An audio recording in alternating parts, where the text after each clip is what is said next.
তো বর্তমানে ভিডিও স্ক্রিনে আপনারা দেখতে পাচ্ছেন এটি একটি কিন্তু সাফল্য বই। আর এই সাফল্য বইটি কিন্তু এই ডিসেম্বর মাসের সাফল্য বই। ডিসেম্বর ২০২৩ এর সাফল্য বই।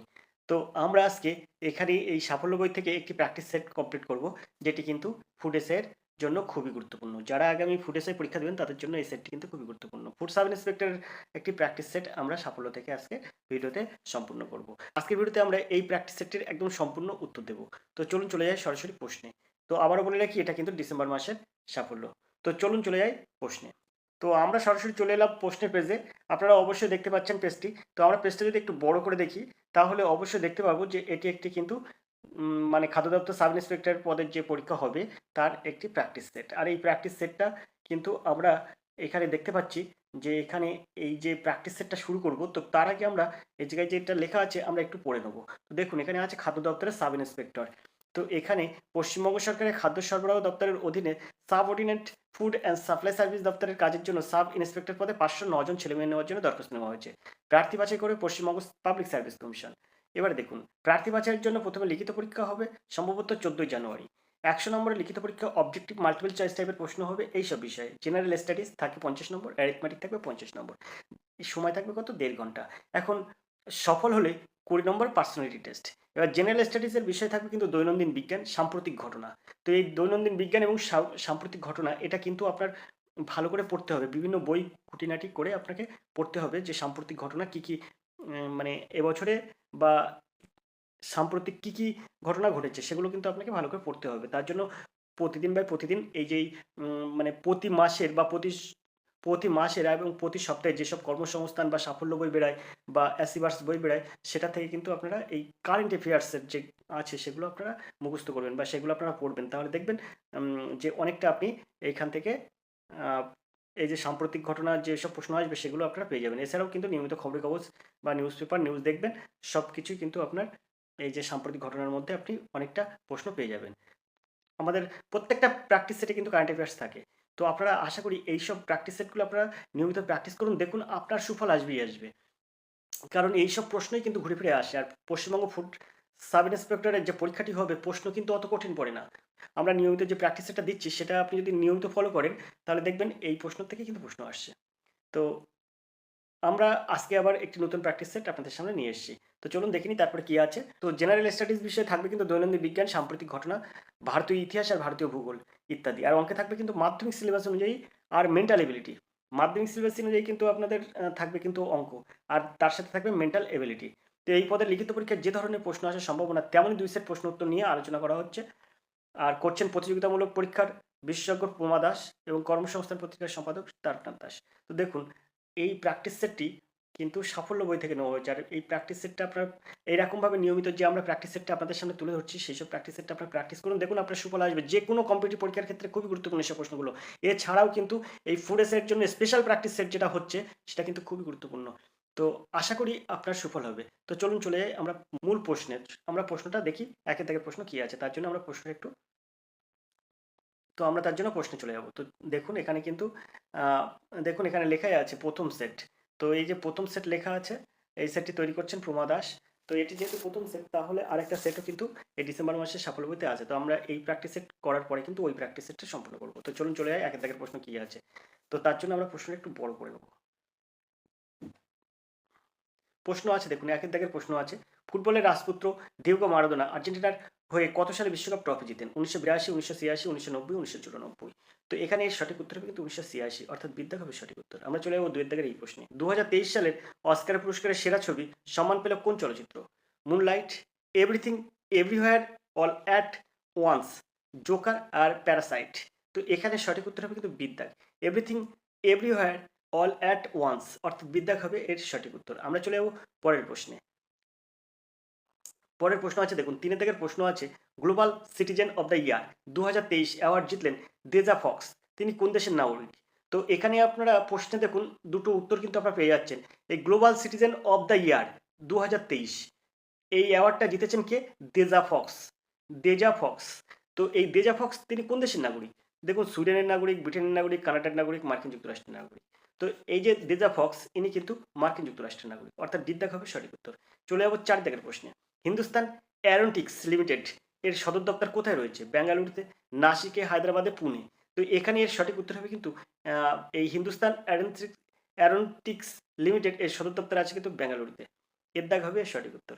আশা করি আপনারা বুঝতে পারছেন। আমরা চলে যাবো ৫ দাগের প্রশ্নে। গুপ্ত যুগে বরাহমিহির বৃহৎ সংহিতা লেখেন। এটি কোন বিষয়ের সঙ্গে সম্পর্কিত? তো সুশ্রুত সংহিতা আর বৃহৎ সংহিতা এই দুটো কিন্তু বই আছে। সুশ্রুত সংহিতা চিকিৎসা সম্পর্কিত কথা লেখা আছে। আর এখানে বৃহৎ সংহিতার কথা লেখা আছে।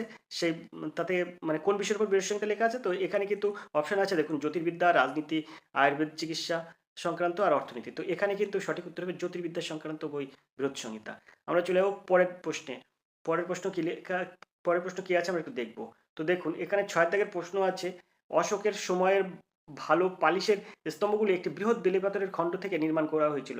এই বেলেপাথর পাওয়া যেত মির্জাপুরের কাছে চুনারে, নন্দনগড়ের লড়িয়ায়, বারাণসীর কাছে সারনাথ, ভুবনেশ্বরের কাছে উদয়গিরি। তো এখানে এর সঠিক উত্তর হবে কিন্তু মির্জাপুরের কাছে চুনারে কিন্তু এই বেলেপাথর পাওয়া যেত। তো আমরা চলে যাবো ৭ দাগের প্রশ্নে। বাবরনামা রচয়িতা হলেন আবুল ফজল, ফিরদৌসী, জাহাঙ্গীর আর বাবর। তো বাবরনামা রচয়িতা অবশ্যই বাবর। এর সঠিক উত্তর। আমরা চলে যাবো পরের প্রশ্নে। ৮ দাগের প্রশ্ন আছে দেখুন। ৮ দাগের প্রশ্ন, ন্যাশনাল সিকিউরিটি কাউন্সিল সম্পর্কে কোন তথ্যটি সঠিক? এটি কমিশনের ত্রিস্তরীয় সংগঠন। তারপরে আছে দেখুন, যোজনা কমিশনের ডেপুটি চেয়ারম্যানের সদস্য। এটি একটি অ্যাপেক্স বডি যা দেশের নিরাপত্তার বিষয়ে দৃষ্টি রাখে। ডির অপশনে আছে র ও ইন্টেলিজেন্স ব্যুরো এই সংগঠনকে সমস্ত রিপোর্ট দেয়। দেখুন এখানে আছে সমস্ত রিপোর্ট দেয়। তো এর সঠিক উত্তর হবে কিন্তু এই ডির দাগ, অর্থাৎ র ও ইন্টেলিজেন্স ব্যুরো এই সংগঠনকে, ডির দাগ হবে এর সঠিক উত্তর। র ও ইন্টেলিজেন্স ব্যুরো এই সংগঠনকে সমস্ত রিপোর্ট দেয়, অর্থাৎ ডির দাগ হবে এর সঠিক উত্তর। আমরা চলে যাবো ৯ দাগের প্রশ্নে।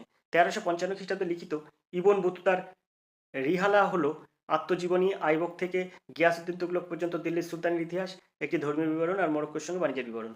তো এই রিহালায় লেখা আছে মানে এই যে মরক্কোর সঙ্গে বাণিজ্যের বিবরণটা, এটা কিন্তু এর সঠিক উত্তর। ডির হবে, ডির অপশনের সঠিক উত্তর। আমরা চলে যাবো ১০ দাগের প্রশ্নে।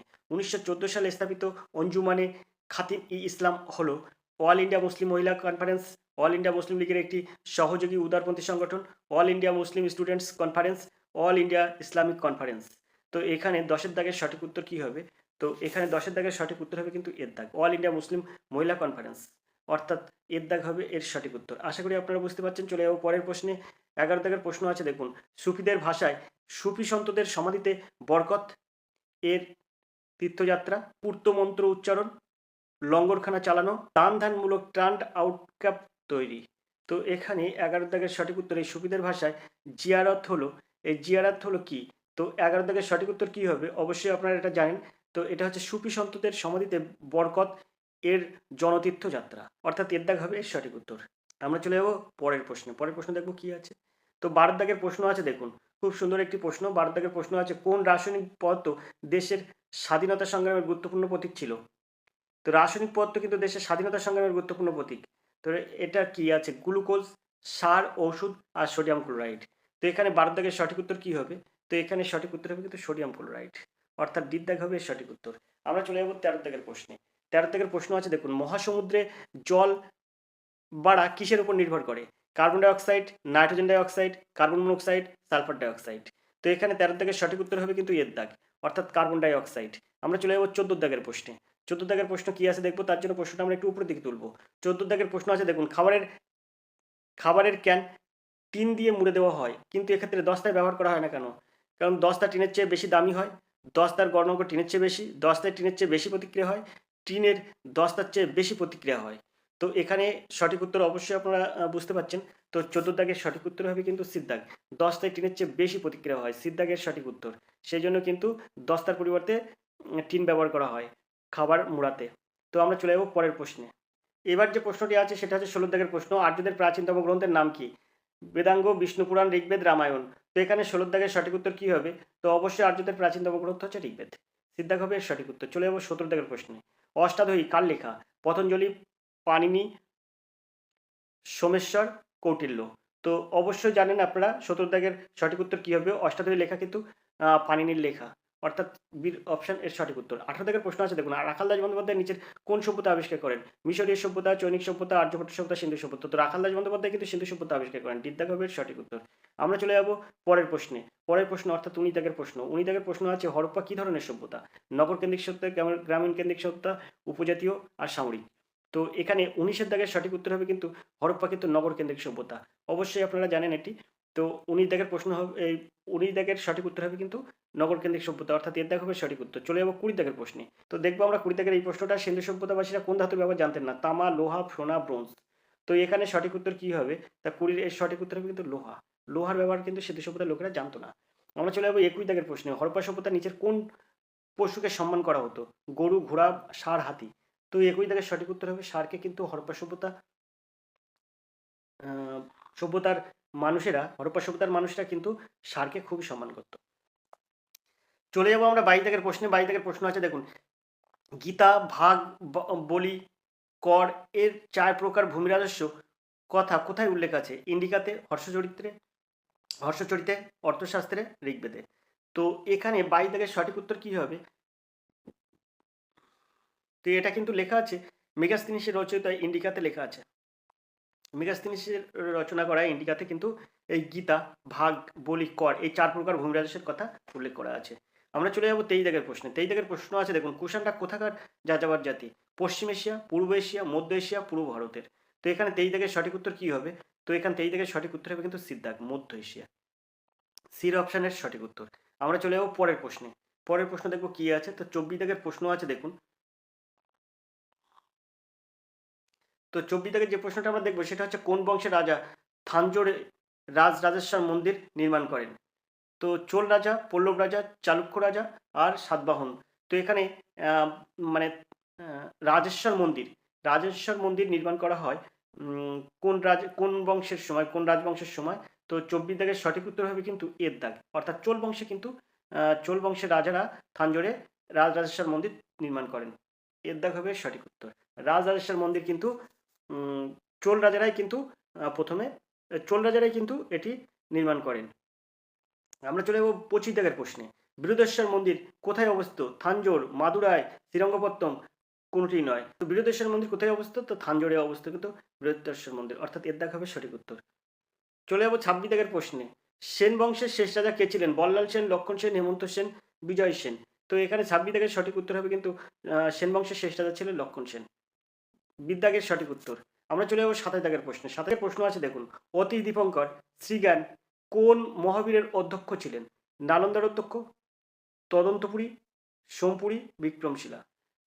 তো এখানে 27 দাগের সঠিক উত্তর কি হবে? তো 27 দাগের সঠিক উত্তর হবে কিন্তু বিক্রমশিলার কিন্তু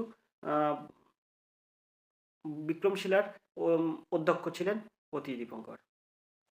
আমরা আমরা চলে যাবো পরের প্রশ্নে। 28 দাগের প্রশ্ন দেখব।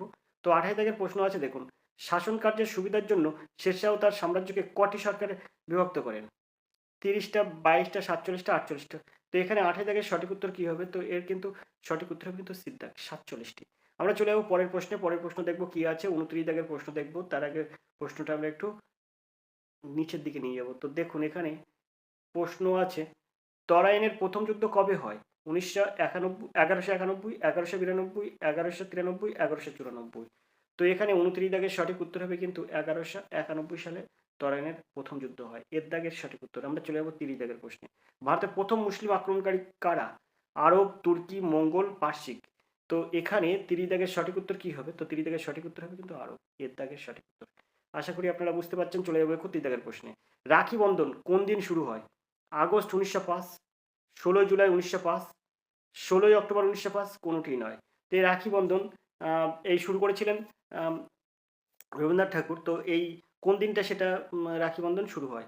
তো এখানে 31 দাগের সঠিক উত্তর কি হবে? তো 31 দাগের সঠিক উত্তর হবে কিন্তু সিদ্ধাক, অর্থাৎ 16 অক্টোবর 1905 খ্রিস্টাব্দ থেকে কিন্তু রাখি বন্ধন শুরু হয়। আমরা চলে যাবো 32 দাগের প্রশ্নে। মরলে মিন্টু সংস্কার পাশ হয় 1919 সাল, 1909 সাল, 1900 সাল আর 1902 সাল।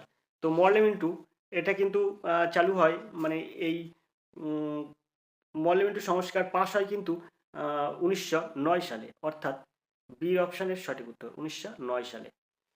তাহলে আপনারা এখানে বুঝতেই পারছেন, তো তরাইনের প্রথম যুদ্ধ হয় 1991 সালে, মনে রাখবেন এটাও সালটা, তরাইনের প্রথম যুদ্ধ হয় 1991 সালে। তারপরে আপনার রাখি বন্ধন হয় কিন্তু 16ই অক্টোবর 1905 সালে। আর মল্লিমিন্টু সংস্কার পাশ হয় 1900 সালে, 1909 সালে। অর্থাৎ সালগুলো আপনারা মনে রাখবেন। এবার আমরা চলে যাবো পরের প্রশ্নে। পরের প্রশ্ন দেখবো কি আছে। তো 33 দাগের প্রশ্ন আছে, দেখুন কত সুন্দর একটা প্রশ্ন। পিচোলা হ্রদ কোথায় অবস্থিত? জয়পুর, উদয়পুর, যোধপুর, বিকানির। তো এখানে 33 দাগের সঠিক উত্তর কি হবে? তো 33 দাগের সঠিক উত্তর হবে কিন্তু বিদ্যাক, উদয়পুর। আমরা চলে যাবো 34 দাগের প্রশ্নে। গম্ভীরা কোন জেলার উৎসব? বীরভূমের, বর্ধমান, বাঁকুড়া, মালদার। তো এখানে 34 দাগের সঠিক উত্তর কি হবে? তো 34 দাগের সঠিক উত্তর হবে কিন্তু দিকদাগ, মালদহের। আমরা চলে যাবো 35 দাগের প্রশ্নে। ইলেকট্রিক লোকোমোটিভ কারখানা কোথায় রয়েছে? ভোপাল, চেন্নাই, বারাণসী, কলকাতা। তো এখানে 35 দাগের সঠিক উত্তর কি হবে? তো 35 দাগের সঠিক উত্তর হবে কিন্তু ভোপালে আছে কিন্তু ইলেকট্রিক লোকোমোটিভ কারখানা, ভূপালে আছে। 35 দাগের সঠিক উত্তর হবে এর দাগ। আমরা চলে যাবো 36 দাগের প্রশ্নে। আঙ্কুলেশ্বর স্থানটি কোন খনিজের জন্য বিখ্যাত? খনিজ তেল, সোনা, রূপো, তামা। তো 36 দাগের সঠিক উত্তর হয়ে যাবে কিন্তু এর দাগ, অর্থাৎ খনিজ তেল, এর দাগের সঠিক উত্তর। আমরা চলে যাবো 37 দাগের প্রশ্নে। 37 দাগের প্রশ্ন আছে, দেখুন ভারতের শস্যাগার কোন রাজ্যকে বলা হয়? পশ্চিমবঙ্গ, বিহার, পাঞ্জাব, আসাম। তো এখানে 37 দাগের সঠিক উত্তর হবে কিন্তু সিদ্ধার্থ, অর্থাৎ পাঞ্জাবে কিন্তু এই শস্যাগার ভারতের কোন রাজ্যকে, ভারতের শস্যাগার কোন রাজ্যকে বলা হয়? পাঞ্জাবকে কিন্তু ভারতের শস্যাগার বলা হয়, পাঞ্জাব রাজ্যকে ভারতের শস্যাগার বলা হয়, অর্থাৎ সিদ্ধাগের সঠিক উত্তর। আর পশ্চিমবঙ্গের শস্যাগার হচ্ছে বর্ধমান। আমরা চলে যাব 38 দাগের প্রশ্নে। ভাকুড়া নাঙ্গাল বাঁধ কোন নদীর উপর তৈরি করা হয়? কৃষ্ণা, গোদাবরী, শতদ্রু, কাবেরী। তো এখানে 38 দাগের সঠিক উত্তর কি হয়? খুবই খুবই ইম্পর্টেন্ট একটা প্রশ্ন। এই ভাকুড়া নাঙ্গাল বাঁধ এটা কিন্তু শতদ্রু নদীর উপরে তৈরি করা হয়, অর্থাৎ সিদ্ধাগ এর সঠিক উত্তর। ভাকুড়া নাঙ্গাল বাঁধ প্রকল্প শতদ্রু নদীর উপর। তো আমরা চলে যাবো 39 দাগের প্রশ্নে। 39 দাগের প্রশ্ন আছে, দেখুন নিচের কোনটি পূর্ববাহিনী নদী? সবরমতী, মাহি, নর্মদা, মহানদী। তো 39 দাগের সঠিক উত্তর হবে কিন্তু ডিদ্দাগ, অর্থাৎ মহানদী, ডিদ্দাগের সঠিক উত্তর। আশা করি আপনারা বুঝতে পারছেন। চলে যাবো 40 দাগের প্রশ্নে। রামগঙ্গার উৎসস্থল? কুমায়ুন হিমালয়, গঙ্গোত্রী, অমরকণ্টক, মানস। তো এখানে 40 দাগের সঠিক উত্তর হবে কিন্তু এর দাগ, কুমায়ুন হিমালয়। রামগঙ্গার উৎসস্থল হচ্ছে কুমায়ুন হিমালয়। আমরা চলে যাবো 41 দাগের প্রশ্নে। 41 দাগের প্রশ্ন আছে, দেখুন হীরাকুদ প্রজেক্ট কোন রাজ্যে অবস্থিত? পশ্চিমবঙ্গ, উড়িষ্যা, মহারাষ্ট্র, কর্ণাটক। তো এখানে 41 দাগের সঠিক উত্তর হবে কিন্তু বিদ্যাগ, উড়িষ্যায় কিন্তু হীরাকুদ প্রজেক্ট অবস্থিত, বিদ্যাগের সঠিক উত্তর। আমরা চলে যাবো 42 দাগের প্রশ্নে। ভারতের প্রথম তৈরি পারমাণবিক শক্তি কেন্দ্র কোনটি? তারাপুর, কালপক্কম। তো এখানে আমরা ওই অপশন, পরের অপশনগুলো পরের পেজে আছে, তো ওই অপশনগুলো দেখার আগে এখানে আমি বলেছি, দেখুন 42 দাগের প্রশ্ন আছে, ভারতের প্রথম তৈরি পারমাণবিক শক্তি কেন্দ্র কোনটি? তো এখানে তারাপুর, এর অপশনের সঠিক উত্তর। ভারতের প্রথম তৈরি পারমাণবিক শক্তি কেন্দ্র তারাপুর। তো আমরা চলে যাবো পরের প্রশ্নে। পরের প্রশ্ন আছে 43 দাগের প্রশ্ন, দেখুন পারাদ্বীপ বন্দর কোন রাজ্যে রয়েছে? উড়িষ্যা, পশ্চিমবঙ্গ, অন্ধ্রপ্রদেশ, কোনটি নয়। তো পারাদ্বীপ বন্দর আছে কিন্তু 43 দাগের সঠিক উত্তর কি হবে? তো 43 দাগের সঠিক উত্তর হয়ে যাবে কিন্তু এর দাগ, অর্থাৎ পারাদ্বীপ আছে, পারাদ্বীপ বন্দর কিন্তু উড়িষ্যায় অবস্থিত, পারাদ্বীপ বন্দর, এর দাগের সঠিক উত্তর। আমরা চলে যাবো 44 দাগের প্রশ্নে। 44 দাগের প্রশ্ন আছে, 1943 সালে ইন্ডিয়ান ন্যাশনাল আর্মির প্রতিষ্ঠাতা কোথায় হয়েছিল? জাপান, সিঙ্গাপুর, জার্মান, তৎকালীন মালয়। তো এখানে 44 দাগের সঠিক উত্তর কি হবে? তো 44 দাগের সঠিক উত্তর হবে কিন্তু সিঙ্গাপুর। আপনারা অবশ্যই জানেন এটা, 1943 সালে ইন্ডিয়ান ন্যাশনাল আর্মির প্রতিষ্ঠা হয়েছিল কিন্তু সিঙ্গাপুর। আমরা চলে যাবো 45 দাগের প্রশ্নে। দক্ষিণ আফ্রিকা থেকে প্রত্যাবর্তন করার পর কোথায় গান্ধীজির প্রথম সফল সত্যাগ্রহ পালন করা হয়? চৌরি চৌরা, ডান্ডি, চম্পারণ আর বারদৌলি। তো এখানে 45 দাগের সঠিক উত্তর কি হবে? তো 45 দাগের সঠিক উত্তর হিসেবে কিন্তু এই যে এখানে দক্ষিণ আফ্রিকা থেকে প্রত্যাবর্তন করার পর গান্ধীজির প্রথম সফল সত্যাগ্রহ হয় এই চম্পারণে, অর্থাৎ সিদ্ধাগের সঠিক উত্তর চম্পারণ। আমরা চলে যাবো 46 দাগের প্রশ্নে। তো 46 দাগের প্রশ্ন আছে, দেখুন শ্রীরামপুর ব্যাপটিস্ট মিশন কলেজের প্রতিষ্ঠাতা কে? David Hare, William Carey, William Jones আর চার্লস উড।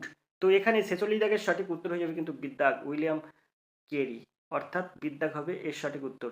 শ্রীরামপুরের ব্যাপটিস্ট মিশন কলেজের প্রতিষ্ঠাতা হচ্ছে উইলিয়াম কেরি। তো 47 দাগের প্রশ্ন চলে যাবো। বাংলা ভাষায় প্রথম প্রকাশিত সাপ্তাহিক সংবাদপত্র সমাচার দর্পণ কবে প্রকাশ হয়? 1804, 1813, 1818, 1812। এই প্রশ্নটা কিন্তু আমার কয়েকবার বিভিন্ন কম্পিটিটিভ পরীক্ষায় পড়েছে। এই প্রশ্নটা কয়েকবার বিভিন্ন কম্পিটিটিভ পরীক্ষায় আমার এই প্রশ্নটা পড়েছে। তো এখানে 47 দাগের সঠিক উত্তর কি হবে? তো 47 দাগের সঠিক উত্তর হবে কিন্তু 1818 খ্রিস্টাব্দে। এটা যেন আপনারা মনে রাখবেন। এই বাংলা ভাষায় প্রকাশিত প্রথম সাপ্তাহিক সংবাদ পত্রিকার নাম কি? সমাচার দর্পণ। আর এটা কিন্তু প্রথম প্রকাশিত হয় 1818 সালে। সিদ্ধাগের সঠিক উত্তর। আমরা চলে যাবো 48 দাগের প্রশ্নে। নিম্নলিখিত কোনটি এককোষী প্রাণী অ্যামিবার গমনাঙ্গ সিলিয়া, নোটোকড, ফ্লাজেলা আর ক্ষণপদ। তো এখানে 48 দাগের সঠিক উত্তর কী হবে? তো এর সঠিক উত্তর হবে কিন্তু এই যে এককোষী প্রাণী অ্যামিবার গমনাঙ্গ হচ্ছে ক্ষণপদ, দাগ হবে এর সঠিক উত্তর। তো এই প্রশ্নগুলোও কিন্তু আমার অনেক কম্পিটিটিভ পরীক্ষায় এই প্রশ্নটাও পড়েছে। তো আশা করি আপনাদের এই যেসব প্রশ্ন আমরা করাচ্ছি, যেসব প্র্যাকটিস সেটগুলো আমরা করাচ্ছি, যেসব প্রশ্ন আপনাদের প্র্যাকটিস সেটে আসছে, সেই প্রশ্নগুলো কিন্তু খুবই গুরুত্বপূর্ণ এবং যে কোনো পরীক্ষার জন্য কিন্তু গুরুত্বপূর্ণ। এছাড়াও কিন্তু আপনারা বুঝতেই পারছেন 50টি কিন্তু জিকে পড়বে, জেনারেল স্টাডিজতে থাকবে কিন্তু 50টি প্রশ্ন, সেখানে আপনার এইসব প্রশ্নগুলি খুবই গুরুত্বপূর্ণ। তো বারবার করে বলছি এইসব প্র্যাকটিস সেটগুলো আপনারা প্র্যাকটিস করুন, কারণ সাফল্য, কর্মসংস্থান, কর্মক্ষেত্র, অ্যাসিভার্স এই জাতীয় যে মাসিক পত্রিকাগুলো আছে, সেখান থেকে যেসব প্র্যাকটিস সেটগুলি আছে, সেই প্র্যাকটিস সেটগুলো যদি আপনি সফলভাবে আপনি খুঁটিনাটি করে ঠিক করে পড়ে মানে প্র্যাকটিস করে যেতে পারেন, তাহলে কিন্তু আপনার সাফল্য অবশ্যম্ভাবী। সাফল্য আপনার আসবেই আসবে, কেউ ধরে রাখতে পারবে না। তাই বারবার করে বলছি, যে প্র্যাকটিস সেটগুলো আমরা করাচ্ছি, আপনি প্র্যাকটিস সেটগুলো প্র্যাকটিস করুন। তো যে কোনো প্র্যাকটিস সেট আপনি প্র্যাকটিস করুন, তাহলে দেখবেন সময়ও আপনার অনেক কম লাগবে এবং সব প্রশ্নের সঙ্গে আপনি পরিচিত হবেন। চলে যাব 49 দাগের প্রশ্নে।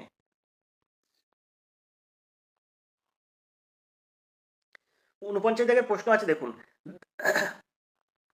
দাবায় ভারতের প্রথম মহিলা গ্র্যান্ড মাস্টার কে? সোনালী ট্যান্ডন, কিরণ ব্যালোস, পূর্বা পরাগ, এস বিজয় লক্ষ্মী। তো 49 দাগের সঠিক উত্তর কি হবে? তো 49 দাগের সঠিক উত্তর হয়ে যাবে কিন্তু দাগ, অর্থাৎ এস বিজয় লক্ষ্মী। দাগের সঠিক উত্তর। দাবায় ভারতের প্রথম মহিলা গ্র্যান্ড মাস্টার এস বিজয় লক্ষ্মী। দাগ হবে সঠিক উত্তর। 50 দাগের প্রশ্ন আছে, দামোদর নদীর প্রধান শাখা নদী কোনটি? কেলেঘাই, মুন্ডেশ্বরী, কোপাই, হলদি। তো এখানে 50 দাগের সঠিক উত্তর হবে কিন্তু এই দামোদর নদীর প্রধান শাখা নদী হচ্ছে মুন্ডেশ্বরী। দামোদরের প্রধান শাখা নদী মুন্ডেশ্বরী, এটা যেন আপনারা মনে রাখবেন। তো এই 50টি প্রশ্ন ছিল জেনারেল স্টাডিজ থেকে। এবার আমরা চলে যাব এই অঙ্ক প্রশ্ন 51 দাগের প্রশ্নে। তো আমরা সরাসরি চলে যাব 51 দাগের প্রশ্নে। তো আজকের প্র্যাকটিস সেট আমরা করছি কিন্তু সাফল্য থেকে, ডিসেম্বর মাসের বড় সাফল্য থেকে কিন্তু খাদ্য দপ্তরের যে পরীক্ষা হবে, সেই ফুটেসের পরীক্ষার জন্য এক সেট প্রশ্ন উত্তর আমরা সাফল্য থেকে আজকে সমাধান করছি। তো আজকে কিন্তু 100টা প্রশ্নের সঠিক উত্তর দেব। আমরা 50টি জেনারেল স্টাডিজ করলাম, এবার কিন্তু আমরা অঙ্ক প্রশ্ন দেখব। তো চলুন চলে যাই অঙ্ক প্রশ্নের। প্রথম প্রশ্নটা কি আছে দেখি। এর জন্য প্রশ্নটা আমরা একটু বড় করছি। তো আপনারা দেখুন, প্রশ্নটা আমরা একটু বড় করে নেব, কারণ জায়গা অনেক কম হয়।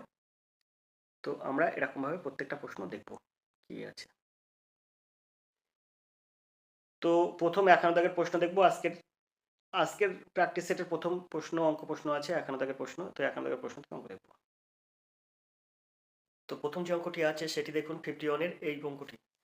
তো এখানে অঙ্ক আছে, দেখুন প্রথম 35টি স্বাভাবিক সংখ্যার যোগফল কত? তো আমরা এই অঙ্কগুলো কিভাবে সমাধান করব? তো দেখুন, এটা আমি অনেক ভিডিওই করে দিয়েছি। তো আমরা এটাকে কিন্তু এই যে 35টি স্বাভাবিক সংখ্যার যোগফল কত, এটা এরকম বার করতে গেলে সূত্র হয়ে যাবে কিন্তু n ইন্টু n প্লাস 1/2। এই কিন্তু সূত্র। n সমান সমান যে কটা সংখ্যা হবে সেই সংখ্যাগুলো। তো এখানে আমি 35 গুণ 36 দিয়ে দেবো, একেবারে দিয়ে দিচ্ছি বাই 2। তো এটাকে যদি আমরা কাটি, 36 আর এটা কাটলে হয়ে যাবে 18। তো 18 আর 35 যদি আমরা গুণ করে থাকি, তাহলে হয়ে যাবে কিন্তু 630। অর্থাৎ এর দাগের সঠিক উত্তর। অঙ্কগুলি নিমেষে সহজে সমাধান করা যায়।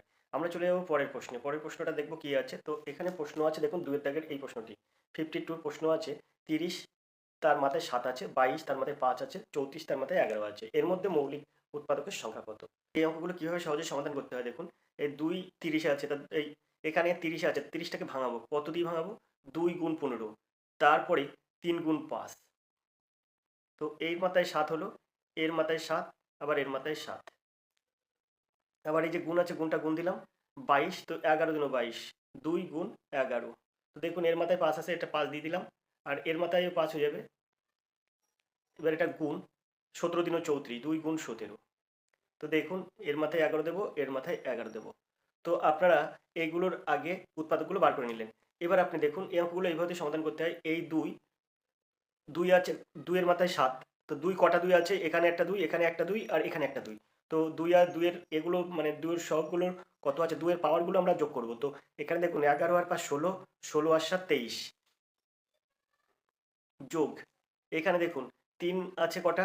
3 একটা আছে, আর কিন্তু 3 নেই। তাহলে এখানে আমি 3 এর মাথায় কত আছে? 7। তো আমরা 7 দিয়ে দিলাম, যোগ এখানে 5 আছে কটা? এই একটা 5, আর 5 আছে, আর 5 এই একটা 5 আছে, আর কত 5 নেই, তো এখানে 5-এর মাথায় কত আছে 7, তো দিয়ে দিলাম 7, যোগ 2 হয়ে গেল, 3 হয়ে গেল, 5 হয়ে গেল। এবার আছে 11, 11-র মাথায় আছে একটা, 11-র মাথায় আছে 5, আর একটা 17-র মাথায় আছে 11। তো আমরা এটা যোগ করব। যোগ করলে কত হচ্ছে, 23 আর 7 30, 30 আর 7 37, 37 আর 5 42, 42 আর 11 53। তো এখানে এর সঠিক উত্তর হবে কিন্তু এর দাগ 53। আশা করি অঙ্কটা আপনারা বুঝতে পেরেছেন। আমরা চলে যাবো পরের প্রশ্নে। পরের প্রশ্ন দেখবো কি আছে। আমরা আজকে দেখছি কিন্তু ফুটেজের একটা প্র্যাকটিস সেট, যেটি কিন্তু ডিসেম্বর মাসের সাফল্য থেকে নেওয়া হয়েছে। এই প্র্যাকটিস সেটটি খুবই গুরুত্বপূর্ণ যারা আগামী ফুটেজের পরীক্ষা দেবেন। সবসময় একটা জিনিস ভাববেন যে এই অঙ্কটা কি পড়বে, ওই অঙ্কটা কি পড়বে, এরকম করে কোনো পরীক্ষা দেবেন না। অঙ্ক সব আপনি জানেন, এবং অঙ্ক যেরকম ধরনের, যেমন ধরনের অঙ্ক আসুক না কেন, আপনাকে সমাধান করতেই হবে।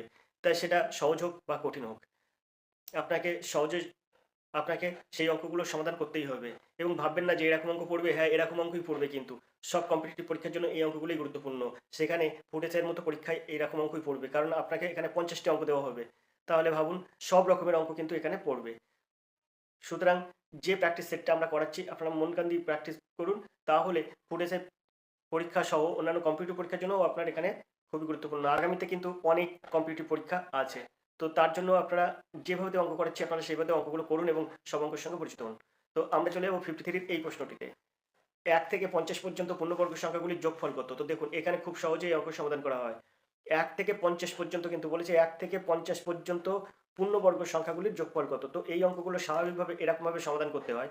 তো 1 থেকে 50 পর্যন্ত পূর্ণবর্গ সংখ্যা কিরকমভাবে নির্ণয় করতে হয়? দেখুন, 1 এর স্কোয়ার যোগ 2 এর স্কোয়ার যোগ 3 এর স্কোয়ার, তো এরকমভাবে তো পূর্ণবর্গ সংখ্যা। 1 এর স্কোয়ার 1, 2 এর স্কোয়ার 4, 3 এর স্কোয়ার 9, তো এরকমভাবে 9 আর 4 13, 4 আর 1 5 আর 9 14, এরকম এইগুলো যোগ করে যোগফল কত বার করতে হয়। তো 50 পর্যন্ত যোগ করে যোগফল বার করা তো সম্ভব নয় এরকমভাবে।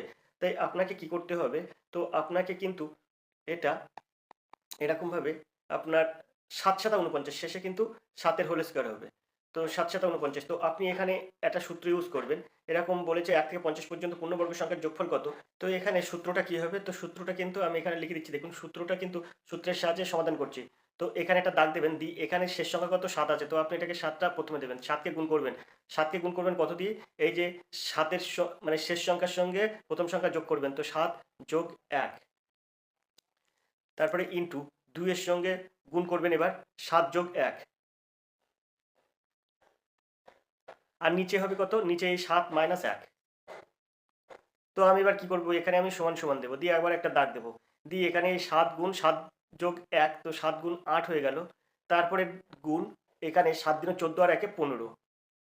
এটা কিন্তু এই মানে এই 7-এর সঙ্গে এই দুইটা গুণ হবে, 7 দিনে 14 আর 1 15, মানে 2 গুণ প্রথম সংখ্যা যোগ, এখানে হবে 2 গুণ শেষ সংখ্যা যোগ প্রথম সংখ্যা।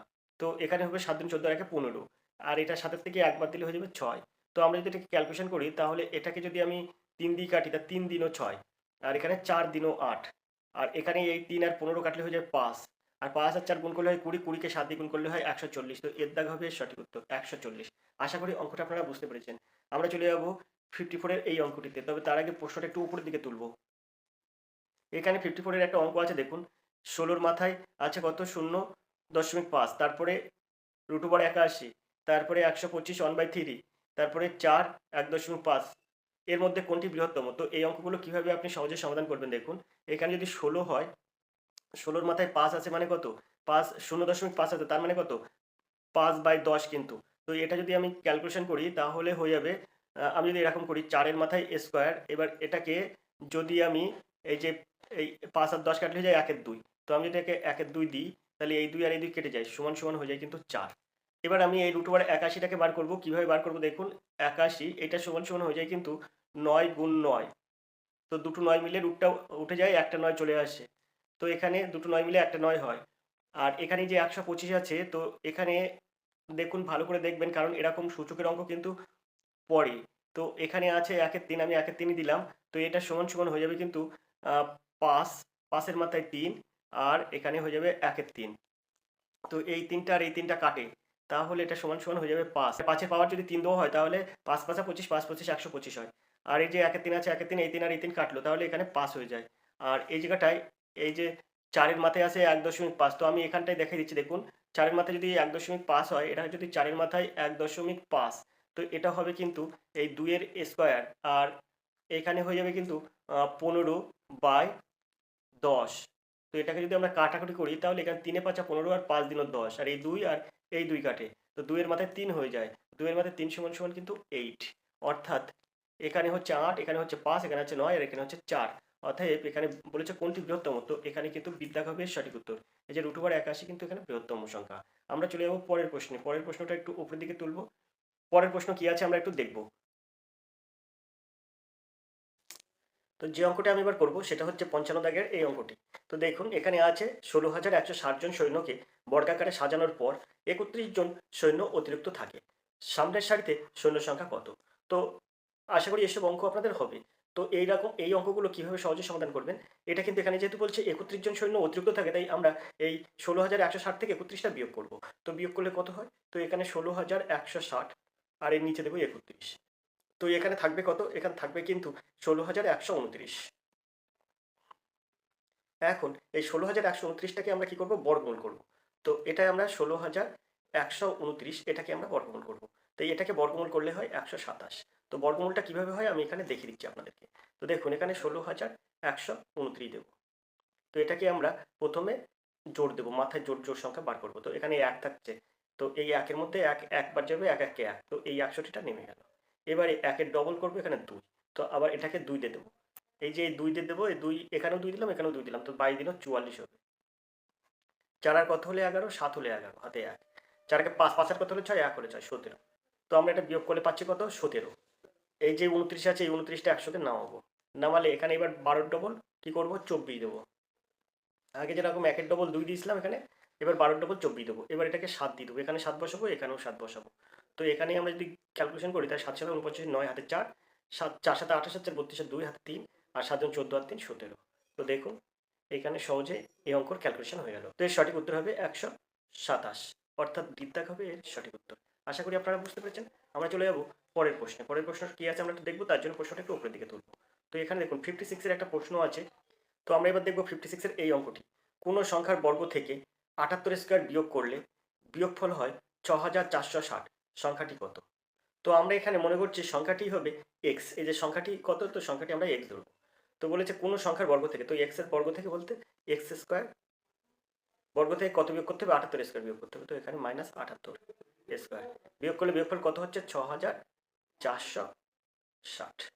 তো এখান থেকে সহজে নিমেষে অঙ্কটা সমাধান করা যায়। দেখুন এখানে আপনার একটা জিনিস চলে আসবে, এখান থেকে এক্স এর মানটা বার করতে হবে। তো এক্স এর মানটা যদি আমি বার করি তাহলে এখানে আমার দিতে হবে এক্স স্কোয়ার সমান সমান এই 64, এখানে 60 আছে, আর এই যে -78 স্কোয়ার এই সাইডে গেলে +78 স্কোয়ার। তো দেখুন এই জায়গাটায় অঙ্ক সমস্যার সমাধান আমি করতে পারি। এখান থেকে এক্স এর মানটা আমার বার করতে হবে। তো এখানে যেহেতু এক্স এর মান বার করতে হবে এক্স স্কোয়ার, তার মানে এখানেও একটা বর্গের চিহ্ন আনতে হবে। তো এখানে দেখুন 78 হোল স্কোয়ার করলে 8 64 শেষে 4 থাকে। তো 4-এর সঙ্গে ধরুন এখানে 78 স্কোয়ার বার করে যেটা হবে হবে, কিন্তু শেষে কিন্তু 4 থাকবে। তা শূন্যর শেষে যদি 4 যোগ করা হয় তাহলে এখানে কিন্তু যোগফল হয়ে যাবে। তখনই শূন্যর সঙ্গে যদি 4 যোগ করা হয়, ধরুন এখানে আরও কিছু আছে সংখ্যা, তো শেষে কিন্তু 4ই থাকবে। তাই এই তখন এক্স এর মান বার করতে গেলে এই 4-এর মাথায় তখন রুট হয়ে যাবে, মানে সেই সংখ্যাটার মাথায় রুট হয়ে যাবে। তাহলে রুট হয়ে গেলে সেখানে মানে সংখ্যাটার বর্গ শেষে কিন্তু 2 হবে। অর্থাৎ এখানে শেষে 2 হবে এমন কোনো উত্তর এখানে দেখতে হবে। তো উত্তর হয়ে যাবে কিন্তু 112, স্থিরতা হবে সঠিক উত্তর। আপনি এখানে ক্যালকুলেশন করবেন, অর্থাৎ এখানে যদি আপনি 78 স্কোয়ার আসে, তো 78-কে 78 দিয়ে গুণ করে যেটা হবে সেটাকে এটার সঙ্গে যোগ করবেন। যোগ করার পরে আপনি সেটাকে বর্গমূল করবেন, দেখবেন 112 হবে তার সঠিক উত্তর। এখানে বেশি সময় নিয়ে অঙ্ক করতে হয় না। বেশি সময় নিয়ে আমরা অঙ্ক করব না। অঙ্ক কিভাবে সহজে নিমেষে সমাধান হবে সেটা দেখব। তো দেখুন এখানে হবে 112 এর সঠিক উত্তর। তো আমরা যদি এটাকে ক্যালকুলেশন করি তাহলে আমরা কিভাবে এটা সমাধান করতে পারবো? তো দেখুন এটার এই যে 78 স্কোয়ার, এই 78 স্কোয়ার মানে যদি আমি এটাকে একটু মুছে দিই দেখি। তো এখানে এই যে 78 স্কোয়ার, এই যে 78 স্কোয়ার আছে, 78 স্কোয়ার সমান হবে কত? তো এটার সমান সমান হবে হচ্ছে এই 6,460 আমি দিয়ে দিচ্ছি, 6,460। আর 78 স্কোয়ার যদি মানে 78-কে 78 দিয়ে যদি গুণ করা হয় তাহলে হয়ে যাবে 6,084। এখন এই 6,084 আর 6,460 এটা যদি আমরা যোগ করি তাহলে হয়ে যাবে কিন্তু 12,544। তো 12,544, তো এক্স সমান সমান আমার তখন কি হবে? এটার মাথায় কিন্তু রুট হবে, আর এটার মাথায় রুট করলে এখানে হয়ে যাবে 112। আপনি এটা ভাগ পদ্ধতি বর্গমূল করে দেখবেন, 112 হবে সঠিক উত্তর। তো দেখুন এখানে সিদ্ধাক হবে সঠিক উত্তর। সেজন্য আমি বলছি কি যে এখান থেকে আমার বেশি ভাবার দরকার নেই। এখানে ৭৮ স্কোয়ার হবে মানে ৭৮ ৮ ৮ ৬৪ ৪ হবে শেষে। সেই ৪ এই শূন্যর সাথে যোগ করলে ৪ই হবে। তো ৪ এর যখন বর্গমূল করতে হবে তখনই শেষে ২ চলে আসবে। তো দেখুন এর শেষে উত্তর একটাই আছে, সেটা হচ্ছে ১১২। তো আশা করি অঙ্কটা আপনারা বুঝতে পেরেছেন। আমরা চলে যাবো ৫৭ দাগের এই অঙ্কটিতে। তার জন্য অঙ্কটা আমরা একটু উপরের দিকে তুলব। আমরা এবার দেখব 57 এর এই অঙ্কটি। তো দেখুন এখানে অঙ্ক আছে 0.24121 কে লঘিষ্ঠ ভগ্নাংশের আকারে প্রকাশ করলে লব ও হরের পার্থক্য কত? তো আমরা এটাকে কিভাবে নিমেষে সহজে সমাধান করব দেখুন। এই যে এই অঙ্কগুলোর নিয়ম হচ্ছে এই যে 2 4 1 2 1, এখানে আমি পাঠাবো কি পাঠাবো, এখানে 2 4 2 4 1 2 1 বিয়োগ এই যে যে কটার মাথা এই দুটো শেষের দুটোর মাথায় পৌনঃপুনিক আছে সেই দুটো সংখ্যা বাদ দিয়ে আমরা এখানে যে সংখ্যাগুলো আছে 2 4 1, তো আমরা এটাকে নেব 2 4 1। আর এখানে নিচে দেব কি, নিচে দেব একটা দাগ, দাগ দিয়ে দাগের নিচে লিখবো এই যে দুটোর মাথায় পৌনঃপুনিক আছে না, এই দুটো পৌনঃপুনিক আছে দুটোর মাথায়, তো আমি দুটো 9 দেবো তার দরুন। আর এই যে কটার মাথায় পৌনঃপুনিক নেই অর্থাৎ 2 4 1 তিনটি সংখ্যার মধ্যে মাথায় পৌনঃপুনিক নেই, তো আমরা এই তিনটি শূন্য দেবো তার পরিবর্তে, তিনটি সংখ্যার পরিবর্তে তিনটি শূন্য দেবো। ব্যাস এবার আমরা এটাকে ক্যালকুলেশন করব। ক্যালকুলেশন করলে কত হয়, এক আর কত একে একে মিলে গেলে শূন্য হবে। আর এখানে দেখুন 4 আর কত হলে 12, 8 হলে 12 হাতে 1, 2 আর একে 3, 3 আর কত হলে 11, 8 হলে 11 হাতে 1, 1 আর কত হলে 4, 3 হলে 4। আর এই দুইটা 2 বসে যায়। আর এবার দেখুন এই দুইটা কিন্তু 2 বসে গেল। আর এবার দেখুন এবার এই যে আমার আছে 99000, তো আমি এই 0 আর এই 0টা কাটবো। কাটার পরে এবার এটাকে আমি কি করব, এটা আর এটা কাটবো, কত দিয়ে কাটবো, 4 দিয়ে কাটবো। তো 4 দিয়ে কাটলে প্রথম 23 এর মধ্যে 4 5 20 আর 3 দাও 23, 4 9 36 আর 2 দাও 38, 28 হয়, 4 7 28। আর এখানে হবে 4 দিনও 8 আর 1 দাও 9, 19 হবে, 4 4 16 আর 3 দাও 19, 4 7 28 আর 2 দাও 30, 4 5 20। তো আমরা এবার এটাকে 3 দিয়ে কাটবো। তো এখানে 3 দিয়ে কাটলে হবে 3 19 57 আর 3 9 27, 199। এটা হবে 3 8 24 আর 3 25 75। তো এখানে 199 হচ্ছে আর 825 হচ্ছে। তো আমরা যদি এই দুটো বিয়োগ করি অর্থাৎ এই 825 বিয়োগ 199 করি তাহলে কত হচ্ছে, তো 9 আর কত হলে 15, 6 হলে 15 হাতে 1, হাতে 1 1 9 আর 1 10, 10 এর কত হলে 12, 2 হলে 12 হাতে 1, 1 আর 1 2, 2 আর কত হলে 8, 6 হলে 8। দেখুন 626 হচ্ছে। তাহলে লব এবং হরের পার্থক্য 626 হচ্ছে। এর দাগ হবে সঠিক উত্তর। আশা করি অঙ্কটা আপনারা বুঝতে পেরেছেন। চলে যাবো আমরা পরের প্রশ্নে। পরের প্রশ্ন কি আছে দেখব। তো পরের প্রশ্ন আছে 58 এর এই অঙ্কটি। তো দেখুন এখানে অঙ্ক আছে কোনটি ক্ষুদ্রতম। তো এখানে অঙ্ক আছে দেখুন কোনটি ক্ষুদ্রতম। তো কোনটি ক্ষুদ্রতম আমরা বার করব। 0.4 আছে, 0.4 এর মাথায় একটা পৌনঃপুনিক আছে, 4 হোল স্কয়ার আছে আর √ 4 আছে। তো আমরা এটাকে প্রথমে কি করব, তো এই যে 0.4 এটা সমান সমান, এটা সমান সমান কিন্তু 0.4ই হবে। আর এই যে 0.4 এর মাথায় পৌনঃপুনিক আছে তার মানে 0.444 এরকম। এটা আছে 0.4 এর মাথায় হোল স্কয়ার, তো এটা সমান সমান হয়ে যাবে 0.16। আর এটা এই √ 0.4 আছে, তো এটাকে যদি আমরা 0.4টাকে √ করি তাহলে হয়ে যাবে 0.6325। এবার আমরা এটাকে কি করব, এখানে বলছে নিচের কোনটি ক্ষুদ্রতম, তো সবচেয়ে ক্ষুদ্রতম সংখ্যা কত হবে। তো দেখুন এখানে এর উত্তর হবে কিন্তু সিদ্ধাক। এখানে এই যে দশমিক আছে, দশমিকের পরে এটা ছোট সংখ্যা 16, এখানে দেখুন দশমিক পরে 63, এখানে দশমিক পরে 44, আর এখানে দশমিক পরে 4 মানে কি ছোট সংখ্যা নাকি, 4-এর পাশে 0 40, তো এটা 40 হয় দশমিকের পরে, আর এটা কিন্তু দশমিক পরে 16, দশমিকের পরে 44, এটা দশমিক পরে 63, তাহলে এর মধ্যে ছোট কোনটি, তো 0.16 অর্থাৎ এর অঙ্ক কোনটি, এর অঙ্ক হচ্ছে সিদ্ধাক 0.4 এর হোল স্কয়ার। তো এখানে সিদ্ধাক হবে সঠিক উত্তর। তো আমরা চলে যাবো পরের প্রশ্নে। পরের প্রশ্ন দেখবো কি আছে। তো এই 60 দাগের অঙ্কটা আপনি কিভাবে সহজে সমাধান করবেন দেখুন। এখানে এখানে দেখুন 2 2 4 একে 5 এর 2, আর এখানে আছে 3 15 একে 16 5 প্লাস এক্স, আর এটা আছে 3 10 কে 30 আর 31/10। তো আমরা এখান থেকে এক্স সমান সমান এটা লিখতে পারি, এখানে 5 দিনে 10 এর একে 11/5 লিখবো। আর এখানে 2 দিনে 4 এর একে 5 5/2, তো এই সাইডে গেলে হয় -5/2, আর এই যোগটা ওই সাইডে গেলে হয় মাইনাস, তো 3 5 15 একে 16/5। আর এখানে 3 10 কে 30 আর একে 31 মাইনাস ওই সাইডে গেলে প্লাস 31/10 হয়। এখন এটাকে আমরা ক্যালকুলেশন করব, করে এখান থেকে এক্স এর মানটা বার করব। তো এখানে আমরা ক্যালকুলেশন করলে এখানে লসাগু হয়ে যাবে 10। তো 10 হলে এখানে 5 দিনও 10 হয়, তো 11 দিনও 22, এখানে বিয়োগ 5 দিন 10 হয় 5 5 25, এখানে বিয়োগ 5 দিনও 10 16 দিনও 32, আর এখানে যোগ 31। তাহলে এখানে আমার কত হবে? তো এখানে আমার হচ্ছে 22 যোগ 22 আর যোগ 31, তাহলে কত হচ্ছে? 30 আর 20 50, 53 হচ্ছে। 53 থেকে আমরা বিয়োগ করবো কত? 30 আর 20 50 57, তো বিয়োগ 57 হবে। তো এখান থেকে বিয়োগ করলে থাকবে 4। তাই এই 57/10। তো এখানে এই জায়গাটায় সমান সমান, এদিকে এই যে সমান সমান কত হচ্ছে? সমান সমান হচ্ছে কিন্তু -4/10। তো সমান সমান -2/5, অর্থাৎ ডিড হবে সঠিক উত্তর। আশা করি আপনারা বুঝতে পেরেছেন। আমরা চলে যাবো পরের প্রশ্নে। পরের প্রশ্ন দেখবো কি আছে। 61 দাগের একটা প্রশ্ন আছে, দেখুন। কোন ভগ্নাংশটি 2/5 থেকে যত বড় 2 পূর্ণ 3/5 থেকে তত ছোট? এই অঙ্কগুলো কিছু না, এই অঙ্কগুলো দুটো যোগ করে 2 ভাগ করতে হয়। তো আমি এখানে 2/5 যোগ যোগ এখানে 5 দিন 10 আর 3 13, 13/5 দিলাম। এটাকে 2 দিয়ে ভাগ করবো, ব্যাস অঙ্ক শেষ হয়ে যাবে। তো এখানে 5 লসাগু হয়, 13 আর 2 15 হয়। তাহলে 13 আর 2 15, 15/5, অর্থাৎ 2/5কে যদি আপনি 13/5 দিয়ে যোগ করেন তাহলে হয়ে যাবে 15/5। একে 2 দিয়ে ভাগ করবেন, একে ভাগ 2। তো এটা যদি আমরা ক্যালকুলেশন করি, এখানে 3 5 15, তো এটা হয়ে যাবে 3/2। 3/2 কথার অর্থ 1/1/2, অর্থাৎ এর দাগ হবে সঠিক উত্তর, 1/1/2। তো 61 দাগের সঠিক উত্তর হয়ে যাবে কিন্তু এর দাগ। আমরা চলে যাবো 62 দাগের প্রশ্নে। 62 দাগের প্রশ্ন কি আছে দেখবো। 62 দাগের প্রশ্ন আছে, দেখুন। দুটি সংখ্যার গসাগু, সংখ্যা দুটির লসাগু এর 1/5, সংখ্যা দুটির গুণফল 720, গসাগু কত? তা আমরা সংখ্যার ধরছি লসাগু। এই যে এখানে বলেছে সংখ্যার, বলেছে দুটি সংখ্যার গসাগু, সংখ্যা দুটির লসাগু এর 1/5, তো লসাগু ধরছি এক্স, আর গসাগু তাহলে কত হবে? গসাগু হবে এক্স এর 1/5, তার মানে x/5। তাহলে আমরা কি জানি? আমরা জানি লসাগু গুণ গসাগু সমান সমান সংখ্যা দুটির গুণফল। তো আমরা এবার তাহলে কি করব? এটাকে এরকমভাবে করবো, এক্স গুণ x/5 সমান সমান 720। আমরা জানি সবসময় লসাগু গুণ গসাগু সমান সমান সংখ্যা দুটির গুণফল। তাহলে এখানে আমরা ক্যালকুলেশন করলে পাবো কি, এক্স স্কোয়ার, আর এখানে 720টাকে 5-এর সাথে গুণ হবে, গুণ হলে হয় 3600। তো এক্স সমান সমান হয়ে যাবে কিন্তু, তাহলে এক্স সমান সমান হয়ে যাবে 60। তাহলে এক্স সমান সমান 60 হলে এখানে বলেছে গসাগু কত? তো গসাগু হয়ে যাবে কিন্তু, এটা আমরা ধরেছিলাম লসাগু, লসাগু এক্স ধরেছিলাম, আর গসাগু ধরেছিলাম x/5। তো আমরা এখানে কি করবো? 60/5 দেবো। তো এটাকে যদি আমরা ক্যালকুলেশন করি তাহলে হয়ে যাবে 12। তো সিট দাগ হবে সঠিক উত্তর। আশা করি অঙ্কটা আপনারা বুঝতে পেরেছেন। আমরা চলে যাবো 63 দাগের প্রশ্নে।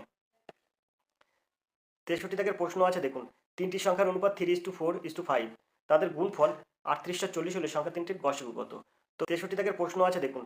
তিনটি সংখ্যার অনুপাত 3:4:5, তাদের গুণফল 3840 হলে সংখ্যা তিনটির গসাগু কত? তো দেখুন, আমরা সংখ্যা তিনটি মনে করছি, একটা 3x, আর একটা 4x, আর একটা 5x। তো এই তিনটি সংখ্যা যদি হয়, তো এই সংখ্যা তিনটির গসাগু কত হবে? 3x 4x আর 5x এর গসাগু হয়ে যাবে কিন্তু শুধু x, কারণ তিনটের বেলায় এক্স আছে, এক্স মিল আছে, তাহলে এর গসাগু হয়ে যাবে এক্স। তিনটি সংখ্যার গসাগু এক্স। এখন এখান থেকে আমরা এক্স এর মান বার করলে কিন্তু এই গসাগুটা বার করা যাবে। তো আমরা এখানে বলেছে, দেখুন, তাদের গুণফল বলেছে 3840। তো আমরা এই তিনটি সংখ্যা গুণ করবো, 3 4 12, 5 12 60, আর 3টি এক্স গুণ করলে এক্স কিউ, তো 60x কিউ। এইটা সমান সমান কিন্তু 3840।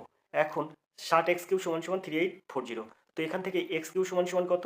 তো 3840/60। তো এই 60, এই 0 0 কাটলাম, এই 6কে 384কে যদি 6 দিয়ে ভাগ করা হয়, 6 6 36, আর 2 38 24, 4 4 24। তো x সমান সমান কত হবে? x সমান সমান হয়ে যাবে 4। তাহলে এখানে গসাগু কত হবে? 4। বিদ্যা হবে সঠিক উত্তর। আশা করি অঙ্কটা আপনারা বুঝতে পেরেছেন। আমরা চলে যাব 64 দাগের অঙ্কে। 64 দাগের অঙ্ক আছে, দেখুন। 4 অঙ্কের কোন ক্ষুদ্রতম সংখ্যা 12, 15, 20 আর 35 দিয়ে বিভাজ্য? 4 অঙ্কের কোন ক্ষুদ্রতম সংখ্যা? তো আমরা কি করব? 12, 15, 20, 35 এর লসাগু করব। তো এর লসাগু করলে কত হবে? 12, 15, 20 আর 35 এর লসাগু করব। এবারে এই লসাগু কিভাবে করব? তো দেখুন, এখানে আমরা 2 দিয়ে দেবো। তো এখানে 6 দিনও 12, এখানে 15, আর এখানে 10 দিনও 20, আর এখানে 35। তো এটাকে যদি আমরা 3 দিয়ে দিই, তা 3 দিনও 6, 3 5 15, তারপরে 10, তারপরে 35। তারপরে এখানে আমরা কি করব?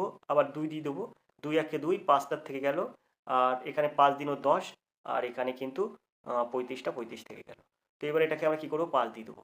তো 5, এটা 1 1 বসে গেল, 5 1 5, 5 1 5, 5 7 35। তো আমার হচ্ছে কত? 5 7 35, 35 দিনে 70, আর 3 দিনও 6, তা 70 আর 6 যদি আমরা গুণ করি তাহলে হবে কত? 70 গুণ 6 সমান সমান হয়ে যাবে 420। তো এর লসাগু হয়ে যাবে কিন্তু, লসাগু 420, লসাগু হয়ে যাচ্ছে 420। এখন এখানে বলছে যে 4 অঙ্কের কোন ক্ষুদ্রতম সংখ্যা, মানে 12, 15, 20, 35 দ্বারা বিভাজ্য? তো 420কে 4 অঙ্কের ক্ষুদ্রতম সংখ্যা সমান কত? এই 4 অঙ্কের ক্ষুদ্রতম সংখ্যা সমান কিন্তু 1 এর পিঠে 3টি শূন্য। তো এখানে এই 1000 এর বেশি যেতে হবে। এই যে 1 এর পিঠে 4টি শূন্য অর্থাৎ 1000 এর বেশি যেতে হবে। তো 420 কে যদি আমি 420 কে 1000 দিয়ে ভাগ করব। ভাগ করলে এখানে দেখুন 2 দিয়ে যদি আমরা ক্যালকুলেশন করি, 2 দিয়ে ক্যালকুলেশন করলে কম হবে, 3 দিয়ে ক্যালকুলেশন করব। 3 দিয়ে ক্যালকুলেশন করলে 3 শূন্য শূন্য, 3 দিনো 6 আর 3 4 12।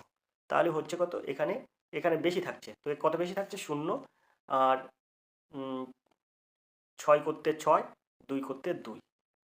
260 কম থাকছে। এই 1000 ছাড়া 260 বেশি হচ্ছে। 1000 ছাড়া 260 বেশি হচ্ছে। এই আমরা 1000 এর সঙ্গে এই 260টা যোগ করে দেবো। তাহলে হয়ে যাবে কত? 1260। তো এখানে সঠিক উত্তর হয়ে যাবে 2 বিদ্যাক 1260। কম থাকলে হবে না। কম থাকলে তখন 4 অঙ্কের ক্ষুদ্রতম সংখ্যা হবে না। তখন 4 অঙ্কের সংখ্যা নিচে চলে আসবে। তাই আমরা এটাকে বেশি রাখবো। 1000 এর বেশি রাখবো। তাই বলে এবার আবার এই 260 এর জায়গায় 460 হলো তার সঙ্গে 1000 যোগ করবো তা কিন্তু হবে না। এটা 3 দিয়ে দিলে দেখা যাচ্ছে 260 বেশি হচ্ছে। সবচেয়ে নিম্নে যাচ্ছে 3 দিয়ে। তারপর 4 দিয়ে দিলে বেশি হয়ে যাবে। আরও বেশি হয়ে যাবে। তো সেটা হবে না। আবার 2 দিয়ে দিলে কম হবে। 3 দিয়ে দিলে ওই যেটা বেশি হচ্ছে সেইটুকু কিন্তু 1000 এর সাথে যোগ হবে। তো এই 1260 হবে এর সঠিক উত্তর। আশা করি অঙ্কটা আপনারা বুঝতে পেরেছেন। চলে যাবো পরের প্রশ্নে। পরের প্রশ্ন আছে দেখুন 65 এর এই প্রশ্নটি আমরা এবার করব। 8 এর মাথায় 3, 8 এর মাথায় 2, 8 এর মাথায় -5 এর মান কত? এটা একটা সূচকের অঙ্ক। তা 3টি 8 মিলে একটা জায়গায় এই একটি 8 হলো। এইবারে এখানে এই দুটো যোগ হয়, 3 আর 2 5 হয়, আর এই বিয়োগ 5 পাওয়ার। তো এখানে থাকবে 8 এর মাথায় 0। তো 8 এর মাথায় 0 সমান সমান a0 সমান সমান 1। এই সূত্রে 8 এর মাথায় 0 মানে 1। তাহলে এর দাগের সঠিক উত্তর, এর দাগ হবে সঠিক উত্তর। আশা করি অঙ্কটা আপনারা বুঝতে পেরেছেন। তো এবার আমরা যে অঙ্কটি দেখবো সেটা হচ্ছে 66 দাগের এই অঙ্কটি। তো দেখুন এইটাকে এই এই একটা গুণ এটা দেওয়া আছে, তারপর যোগ এটা গুণ এটা দেওয়া আছে, তারপর এটা গুণ এটা দেওয়া আছে, এটা গুণ এটা দেওয়া আছে। তো এই অঙ্কগুলো কিভাবে সহজে নিমেষে আপনারা সমাধান করবেন দেখুন কত সুন্দরভাবে অঙ্ক সমাধান করা যাবে। এই 10 এর মাথায় 4 দেওয়া আছে, 0 এর মাথায় 4 দেওয়া আছে, মানে একের পিঠে কিন্তু 4টি শূন্য। তো আপনি এটাকে কি করবেন? তো এটাকে ক্যালকুলেশন করলে হয়ে যাবে 90990। তার মানে এই যে 10 এর মাথায় 4 দেওয়া আছে মানে একের পিঠে 4টি শূন্য। এই 4টি শূন্যকে এটা দিয়ে আপনি গুণ করেন তাহলে কিন্তু এটা দাঁড়াবে আপনার। তারপরে আপনার 10 এর মাথায় 3, মানে 10 এর মাথায় 3 দেওয়া আছে, 0 এর মাথায় 3, তাহলে একের পিঠে 3টি শূন্য। তাহলে এখানে আপনার কি হবে? তো এখানে হবে আপনার 2000। 2 এর সঙ্গে 1000 গুণ করবেন। তারপরে 10 এর মাথায় 1 দেওয়া আছে মানে 10 একে 10। এটা 5 গুণ 10 এর মাথায় এটা 0। তাহলে 10 এর মাথায় 0 মানে 10 এর মাথায় 0 মানে আপনার এখানে 5 একে 5 হবে। 10 এর মাথায় 0 মানে 1। তো 5 একে 5। তো এখানে আমরা কি করব? এগুলো যোগ করব। তো যোগ করলে যোগফল কত হবে? তো এখানে কিন্তু যোগ করলে যোগফল হয়ে যাবে 9, 3, দুটো 0, তারপরে 5। তো ডির দাগ হবে এর সঠিক উত্তর। আশা করি অঙ্কটা আপনারা বুঝতে পেরেছেন। আমরা চলে যাবো পরের প্রশ্নে। পরের প্রশ্ন দেখব কি আছে। তো যে অঙ্কটি এবার আমরা দেখব সেটা হচ্ছে 67 দাগের এই অঙ্কটি। 40 জন ছাত্রের গড় উচ্চতা 163 সেমি। কোনো একদিন 3 জন ছাত্র এবিসি অনুপস্থিত ছিল। অবশিষ্ট 37 জন ছাত্রের গড় উচ্চতা পাওয়া গেল 162 সেন্টিমিটার। এ ও বি এর সমান উচ্চতা হলে সি এর উচ্চতা এ এর থেকে 2 সেন্টিমিটার কম হলে এর উচ্চতা কত? তো এ বি এর সমান উচ্চতা, তাহলে এর উচ্চতা কত? এর উচ্চতা মনে করবো এক্স। তাহলে বির উচ্চতা কত? তো বির উচ্চতাও কিন্তু এক্স। আর সি এর উচ্চতা কত? সি এর উচ্চতা বলেছে এর থেকে 2 সেন্টিমিটার কম, অর্থাৎ এক্স মাইনাস 2 সি এর উচ্চতা। এখন এই তিনজনের উচ্চতা এখানে বার করলাম। এবার বলেছে যে এই জায়গাটায় দেখুন কত সুন্দরভাবে এই অঙ্ক সহজে সমাধান করব। সেটা হচ্ছে এই তিনজনের মোট উচ্চতা হচ্ছে x plus x plus x minus 2। এইটা সমান সমান এখানে বলছে গড় 40 জনের গড় উচ্চতা 163। তাহলে 40 জনের মোট উচ্চতা কত? তাই আমরা এই জায়গাটায় গুণ করে নিচ্ছি 40 জনের মোট উচ্চতা। তো এখানে 40 যদি গুণ করি তাহলে এখানে 0 বসে, এবার এখানে 3 4 12, 2 হাতে 1, 4 4 24 আর 1 25, 5 হাতে 2, 4 1 4 আর 2 6, 65 20, মানে 6520। তো এখানে আমি 6520 দেবো। আর এই জায়গাটায় দেখুন বিয়োগ। এবার বলেছে এখানে বলছে যে এখানে এখানে বলছে 37 জনের ছাত্রের গড় উচ্চতা পাওয়া গেল 162। তা 37কে 162 দিয়ে গুণ করুন। তাহলে 37কে যদি 162 দিয়ে গুণ করা হয় তাহলে হয়ে যায় কত? 59 94। তো এখানে আমরা যদি এবার এটাকে বিয়োগ করি তো এখানে আমরা দেখতে পাচ্ছি এই 3টি এক্স 3x মাইনাস 2। তো আমরা এটাকে এখানে যদি আমরা ক্যালকুলেশন করি তো এখানে 3x মাইনাস 2 এটা সমান সমান কত হবে? তো তো এটা সমান সমান হয়ে যাবে, কিন্তু এটার থেকে এটা বিয়োগ করবো। তো 4 আর কত হলে 10, 6 হলে 10, হাতে 1, 9 আর 1 10, 10 আর কত হলে 12, 2 হলে 12, হাতে 1, 9 আর 1 10, 10 আর কত হলে 15, 5 হলে 15, হাতে 1, 5 আর 1 6, 6 6 0। তো এখানে আমরা কি করব, 3x সমান সমান কত দেবো, 3x সমান সমান মাইনাসটা ওই পাশে গেলে প্লাস হয়ে যায়, তা 528 হয়। তো x সমান সমান কত হবে, তো x সমান সমান এটাকে ভাগ করতে হবে, 528কে 3 দিয়ে ভাগ করলে হয়ে যাবে 3 × 51 আর 1 দাও 52, 3 6 18, অর্থাৎ 176। তো এখানে এর দাগ হবে সঠিক উত্তর, 176 সেন্টিমিটার। আশা করি বুঝতে পেরেছেন। আমরা চলে যাবো পরের প্রশ্নে। 68 দাগের প্রশ্ন আছে দেখুন, 5 বছর আগে ABCD এর গড় বয়স ছিল 45 বছর, x যোগ দেওয়ার বর্তমান 5 জনের গড় বয়স হয় 49 বছর, x এর বর্তমান বয়স কত? তো 5 বছর আগে ছিল কিন্তু ABCD এর গড় বয়স ছিল 45 বছর, x যখন যোগ দেওয়ায় বর্তমানে 5 জনের গড় বয়স 49 হয়ে গেল। তো আমরা যদি এখানে এই ABCD এর গড় বয়স যদি আছে 45 বছর, তাহলে মোট বয়স কত? 4 জনের মোট বয়স হয়ে যাবে 45 × 4, তাহলে সেই ক্ষেত্রে হয়ে যাবে 180। এখানে কিন্তু 4 জনের মোট বয়স হচ্ছে 180 বছর, এটা কিন্তু 5 বছর আগে। 5 বছর পরে কত হবে? 5 বছর পরে এর সঙ্গে আবার 20 যোগ হবে, মানে 4 জনের 5 করে যোগ হয়ে যাবে, তাহলে সেই ক্ষেত্রে হবে 4 জনের মোট বয়স কত হবে? তো সেই ক্ষেত্রে 200 হবে। বর্তমান বয়স হচ্ছে 5 জনের গড় বয়স 200 বছর। এখন এক্স যোগ দেওয়ায় বর্তমানে 5 জনের গড় বয়স 49 হলো, তাহলে এক্স যোগ দিলে মানে 5 বছর আগে ছিল এদের 180 মোট বয়স, কিন্তু 5 বছর পরে হবে 200 বছর, কারণ এক একজনের 5 করে যোগ হবে। আর এবার যখন এক্স যোগ দিয়েছে তখন 5 জনের গড় বয়স হচ্ছে 49। তো আমি এখানে 49কে 5 দিয়ে গুণ করি, তাহলে কত হবে? 5 9 45 5 হাতে 4, 4 5 20 আর 4 24, 245 বছর হচ্ছে। তাহলে এখানে বলছে এক্স এর বর্তমান বয়স কত? তো এবিসিডি এর মোট বয়স হওয়ার কথা 200 বছর বর্তমানে, কিন্তু এখানে যখন এক যোগ দিচ্ছে তখন তাদের গড় বয়স হচ্ছে 49, সেই ক্ষেত্রে হচ্ছে 245। তো আমরা যদি 245 থেকে 200টা বিয়োগ করি, তাহলে এক্স এর বয়সটা আমরা বার করতে পারবো। এক্স এর বয়স কত বার করবো? তো এখানে বিয়োগ করলে 45 হয়, তো এক্স এর বয়স হয়ে যাবে 45, তাহলে এক্স এর বর্তমান বয়স হবে 45 বছর, অর্থাৎ বিদ্যা হবে এর সঠিক উত্তর। আশা করি অঙ্কটা আপনারা বুঝতে পেরেছেন। আমরা চলে যাবো পরের প্রশ্নে। পরের প্রশ্ন কি আছে দেখবো। 69 দাগের একটি প্রশ্ন আছে দেখুন, 5 ভাইয়ের সাপ্তাহিক গড় আয় 60 টাকা, যদি এক ভাইয়ের সাপ্তাহিক আয় 10 টাকা বৃদ্ধি পায় তবে নতুন গড় আয় কত? তো এই জায়গাটাই অঙ্কটা কিভাবে সমাধান করব, 5 ভাইয়ের সাপ্তাহিক গড় আয় 60 টাকা, তাহলে এটা সমাধান করতে হবে এইভাবে। তা 5 ভাইয়ের মোট আয় কত? তো এখানে 300 টাকা। আর বলছে যদি এক ভাইয়ের সাপ্তাহিক আয় 10 টাকা বৃদ্ধি পায় তবে নতুন গড় আয় কত? তো এক ভাইয়ের সাপ্তাহিক আয় 10 টাকা বৃদ্ধি পায়, গড় আয় ছিল 60 টাকা, এখন হচ্ছে 70 টাকা। তাহলে এখানে বাকি 4 ভাইয়ের আয় ঠিক আছে, তা 4 আর 7 গুণ করলে হয়ে যাবে কিন্তু 240। তা 240-এর সঙ্গে যদি আমি এই 70টা যোগ করি, তো 240-এর সঙ্গে এই 70টা আমি যদি যোগ করি তাহলে হয়ে যাবে 310। তাহলে বৃদ্ধি পাচ্ছে কত? আগে ছিল 300 টাকা, এখন 310 টাকা হচ্ছে, তাহলে 10 টাকা বৃদ্ধি পাচ্ছে। তা বলছে তবে নতুন গড় আয় কত? তো এখানে 310কে যদি আমি সরাসরি 5 দিয়ে ভাগ করি তাহলে হয়ে যাবে কিন্তু 62, তাহলে গড় আয় হয়ে যাবে কিন্তু 62 টাকা, নতুন গড় আয় হয়ে যাবে 62 টাকা, অর্থাৎ সিদ্ধান্ত হবে এর সঠিক উত্তর। অথবা আপনি যদি এখান থেকে এই যে 10 থাকছে, 10কে যদি আপনি 5 দিয়ে ভাগ করেন তো 5 × 10 এই 2 টাকায়, আর এই 60 টাকা 62 টাকা, যেভাবে হোক আপনার এর সমাধান হবে কিন্তু 62 টাকা, সিদ্ধান্ত হবে সঠিক উত্তর। আশা করি আপনারা বুঝতে পেরেছেন। চলে যাবো এই 70 দাগের এই অঙ্কটিতে। 3টি সংখ্যার মধ্যে প্রথম সংখ্যাটি দ্বিতীয়টির দ্বিগুণ, তৃতীয় ও তৃতীয়টির অর্ধেক, সংখ্যা 3টির গড় 42, দ্বিতীয় ও তৃতীয় সংখ্যার পার্থক্য কত?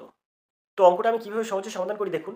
এখানে মনে করুন এখানে বলছে তৃতীয়টির অর্ধেক, প্রথম সংখ্যাটি দ্বিতীয়টির দ্বিগুণ আর তৃতীয়টির অর্ধেক। তো আপনি মনে করুন তৃতীয় সংখ্যাটা এক্স, আপনি এটা মনে করবেন যে তৃতীয় সংখ্যাটা এক্স, তা আমরা এখানে লিখছি তৃতীয় সংখ্যাটা এক্স, লিখলাম। তো এখানে লিখলাম তৃতীয় সংখ্যাটা এক্স। এখন বলেছে দেখুন, তৃতীয় সংখ্যাটা যদি এক্স হয় তাহলে বলেছে প্রথম সংখ্যাটি দ্বিতীয়টির দ্বিগুণ তৃতীয়টির অর্ধেক, তাহলে তৃতীয় সংখ্যা এক্স হলে প্রথম সংখ্যা কত হবে? x/2, কারণ বলেছে তৃতীয়টির অর্ধেক তো x/2 প্রথম সংখ্যা। তাহলে এখানে দ্বিতীয় সংখ্যাটা কত হবে? এখানে আবার বলেছে দেখুন দ্বিতীয়টির দ্বিগুণ, প্রথম সংখ্যাটা আবার দ্বিতীয়টির দ্বিগুণ, তাহলে প্রথম সংখ্যা যদি x/2 হয় তাহলে দ্বিতীয় সংখ্যাটি কত হবে? x/4। তো x/4 এর দ্বিগুণ, x/4 এই যদি সংখ্যা হয় এর দ্বিগুণ হলে x/2 হচ্ছে মানে প্রথম সংখ্যা। x/4কে যদি আপনি দ্বিগুণ করেন তাহলে কিন্তু x/2 হবে, তাই সেটা কিন্তু প্রথম সংখ্যা। তাহলে আমরা তৃতীয় সংখ্যা পাচ্ছি x, তৃতীয়টির অর্ধেক প্রথম সংখ্যা অর্থাৎ x/2 প্রথম সংখ্যা, আর x/4 দ্বিতীয় সংখ্যা, কারণ প্রথম সংখ্যাটি দ্বিতীয়টির দ্বিগুণ, তো x/4কে যদি আপনি 2 দিয়ে গুণ করেন তাহলে x/2 আসবে, তাহলে সেটাই কিন্তু প্রথম সংখ্যা। তাই এই তিনটি সংখ্যার যোগফল কত হবে? তো আমি এখানে যোগ দিচ্ছি সব, যোগফল হয়ে যাবে কিন্তু এখানে বলে এখানে বলছে সংখ্যা তিনটের গড় 42, তা আমি এখানে 42কে 3 দিয়ে গুণ করছি, গুণ 3। ব্যাস, এবার আমরা এটাকে যদি আমরা ক্যালকুলেশন করি তাহলে এখানে হবে 4 লসাগু। 4 লসাগু হলে এখানে 2x হবে, প্লাস শুধু x হবে, প্লাস 4x হবে, সমান সমান 42 গুণ 3। তো এটাকে যদি আমরা ক্যালকুলেশন করি তাহলে এখানে হয়ে যাবে 4 আর 2 আর 3 আসছেন 7x, তো 7x সমান সমান 42 গুণ 3, আর এই 4টা ওখানে গুণ হয়ে যায়। এবার এই 4টে এখানে গুণ হয়ে যায়, আর এই 7টা আমরা একেবারে এখানে নিচে নামাই দিচ্ছি। এই 7টার দেবো না, এক্সের মান এখান থেকে সরাসরি বার করছি, তো এখানে হয়ে যাবে 6 7 42। তো এখানে 3 6 18, 4 18 72 হবে, এক্সের মান হয়ে যাবে 72। অর্থাৎ তৃতীয় সংখ্যা কত হলো, এক্সের মান তৃতীয় সংখ্যা ধরেছিলাম, তৃতীয় সংখ্যা 72।